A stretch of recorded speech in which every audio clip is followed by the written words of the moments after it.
আমাদের দেশে খুবই কমন একটা কনসেপশন আছে, সেটা হলো যে বাচ্চার মেধা কম তাকে মাদ্রাসায় দিয়ে দাও, যেই লোক চাকরি পায় না তাকে কোনো মতো একটা ব্যবসা ধরিয়ে দাও। অথচ ব্যাপারটা হওয়ার কথা ছিল ঠিক তার বিপরীত। এখন প্রশ্ন হচ্ছে, কেন আমাদের এই মেন্টালিটি তৈরি হয়েছে?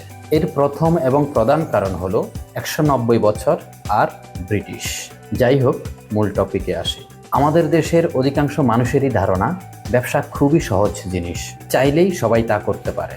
এই জন্যই মানসিকতা এমন, চাকরি না পাইলে ব্যবসা করো, মানে এটা অলওয়েজ সেকেন্ড অপশন। অথচ হওয়ার কথা ছিল আগে তুমি ব্যবসা করো বা ব্যবসার জন্য প্রস্তুতি নাও।